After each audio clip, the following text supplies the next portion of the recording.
ஆண்டவர் இரட்சகருமாக இயேசுவின் நாமத்தினால் உங்களை வாழ்த்துகிறேன். இந்த நாள் நம்முடைய ஆவிக்குரிய சிந்தனைக்காக லூக்கா எழுதின சுவிசேஷம் 18ஆம் அதிகாரம் 27ஆம் வசனத்தை நான் வாசிக்கிறேன்.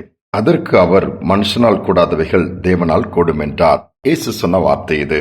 இயேசுவிடம் ஒரு வாலிபன் வந்து நித்திய ஜீவனை சுதந்திரத்துக் கொள்ள, அதாவது நான் பரலோக ராஜ்யத்திற்கு போவதற்கு வேண்டிய தகுதிகள் அல்லது அதற்கு நான் என்ன செய்ய வேண்டும் என்று கேட்கும் பொழுது சில காரியங்களை சொல்லுகிறார். எப்படியெல்லாம் உன் வாழ்க்கை முறை இருக்க வேண்டும், இதையெல்லாம் நீ செய்ய வேண்டும், சிறு வயதிலிருந்து நான் செய்து வருகிறேன் சொல்லுகிறான். ஆனால் உன்னிடம் ஒரு குறைவு இருக்கிறது. அவன் மிகுந்த ஆஸ்தி உள்ளவனாய் செல்வந்தனாய் இருக்கிறான். அந்த ஒரு குறைவு என்ன குறைவு? நீ பணக்காரனாய் இருப்பது தவறல்ல, நீ ஏழைகளுக்கு உதவி செய்ய வேண்டும், இவைகளெல்லாம் மற்றவர்களுக்கு பயனுள்ளதாக மாற வேண்டும், சில காரியங்களை செய்து அதையெல்லாம் செய்துவிட்டு என்னை பின்பற்றுவான். அவனுக்கு மனதில்லை, திரும்பி போய்விடுகிறான். ஆனால் அதை பார்த்தா சொல்லுகிறார், ஐஸ்வர்யவான், இவ்வளவு ஆஸ்தி உள்ளவன் பரலோக ராஜ்யத்தை சுதந்திரிப்பது, பிரவேசிப்பது அரிதாக இருக்கிறது என்று சொல்லும் பொழுது ஒருவேளை நினைக்கலாம், அப்படிப்பட்டவங்களாம் போக முடியாதா? ஆண்டவருடைய வார்த்தைக்கு கீழ்ப்படிந்து அவருடைய வார்த்தையின்படி செய்யும் பொழுதுதான் நாம் பரலோக ராஜ்யத்துக்குள் போக முடியும். சில காரியங்களை விட்டுவிட சொன்னால் விட்டுவிட வேண்டும், சில காரியங்களை செய்ய சொன்னால் அப்படியே கீழ்ப்படிய வேண்டும். அதுதான் என் வாழ்க்கைக்கு முக்கியம் என்று சொல்லும் பொழுது இப்பிரபஞ்சத்திற்குரிய அல்லது உலகத்திற்குரிய பணம், பொருள், ஆஸ்தி இதை பிடித்துக் கொண்டிருப்போம் என்று சொன்னால் மறுமைக்குரிய வாழ்வை நாம் பிடித்துக் கொள்ள முடியாது. அதுதான் உண்மை. அப்போ எல்லாரும் கேட்கிறார்கள், அப்போ பரலோகத்துக்கு யார்தான் போவது? கடினமானது, ரட்சிக்கப்படுவது எப்படிதான் கூடும்? ஆனால் ஆண்டவர் சொல்றார், மனுஷனால் இது கூடாதவைகள், ஆனால் தேவனால் கூடும். செங்கடலை அவர் பிளந்து கொடுத்தவர், சூழ்நிலைகளை மாற்றுகிறவர். அநேகர் நாமே யோசிப்போம், இவங்கெல்லாம் மாறவே மாட்டாங்க, இவங்கெல்லாம் மனம் திரும்பவே மாட்டாங்க, இவங்க இந்த குடிப்பழக்கத்தை விடவே மாட்டாங்க, பலவித அந்த குறைவுகளே சொல்லி யாராலும் மாற்ற முடியாது. சிலவங்க சொல்லுவாங்க, ஆண்டவனால் கூட உங்களை காப்பாற்ற முடியாது. நோ, மனிதனால் முடியாதவைகள் தேவனால் முடியும். அதுதான் நான் அந்த விசுவாசத்துக்கு நாம் வந்துவிட வேண்டும். சமீபத்தில் ஒரு வல்லமையான ஊழியக்காரரை சந்திக்க நேரிடும் பொழுது அவருடைய ஊழியத்தின் காரியங்களை குறித்து அருகில் இருந்தவர் சொன்ன போது அவருக்கு கல்லூரிகள் இருந்தது.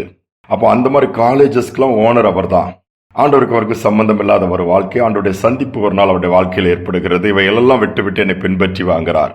Is it possible? செய்ய முடியுமா?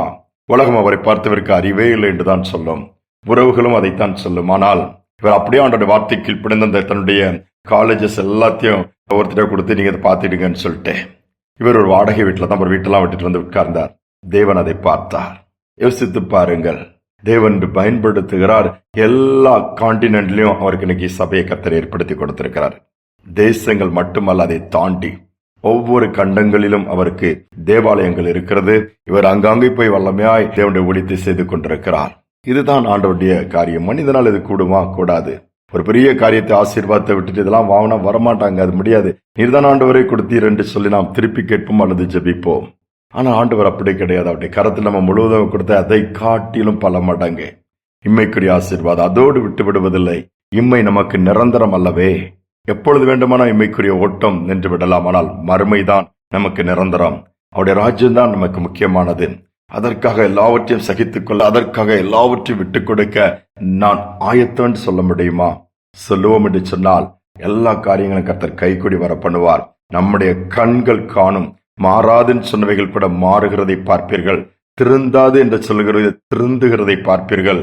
முடியாது என்று சொல்கிற காரியங்களை கூட முடிவதை பார்ப்பீர்கள். ஆண்டுடைய கரத்தில் நம்ம முழுவதுமா ஒப்புக் கொடுத்து காரியங்களை வாய்க்கும்படியாய் ஜெபிப்போம். நிச்சயமா மாற்றத்தை பார்க்க முடியும். ஜெபிப்போம். அன்பின் தகப்பனே, மனிதனால் கூடாதவைகள் தேவனால் கூடும் என்று நீ சொல்லியிருக்கிறீர். அநேக காரியங்கள் எங்களால் முடியாது என்று சொன்னால் யாராலும் முடியாது என்று நாங்கள் முடிவுக்கு வந்து விடுகிறோம். அப்படி அல்ல, உம்மால் கூடாத காரியம் ஒன்றுமில்லை என்று உம்முடைய வார்த்தை சொல்கிறது. நீரே சொல்லியிருக்க அந்த வார்த்தையின்படி முயற்சி எடுத்து தோற்று போனவர்கள் இது அவ்வளவுதான், இனி நான் அட்வைஸ் பண்ண விரும்பல, இனி எதுவும் பேசுறதுக்கு விரும்பல, இனி நான் கையை கழுவிட்ட தண்ணி தெளிச்சு விட்டேன்னு சொல்லி அநேக நேரத்தில் அநேக காரியங்கள் நாங்கள் அப்படி பேசி புறக்கணிக்கிறோம் அல்லது அவ்வளவுதான் என்று சொல்லி விசுவாசத்தை இழந்து விடுகிறோம். அப்படியெல்லாம் ஆண்டவரே, உடைய திட்டம், உடைய சித்தம் பெரியது என்பதை நாங்கள் இந்த நாட்களில் உணர்கிறோம். இம்மைக்குரிய காரியங்கள் நாங்கள் பிடித்துக் கொண்டு இராதபடி, அதுதான் முக்கியம் என்று சொல்லி இராதபடி, அதையும் தாண்டி மேன்மையான மறுமையிலும் உம்முடைய ராஜ்யத்துக்குரிய காரியங்களை நாங்கள் சிந்திக்க, தியானிக்க, அதை பிடித்துக் கொள்ள, அதற்காகவே வாழ எங்களுக்கு அனுக்கிரகம் பண்ணுவீராக.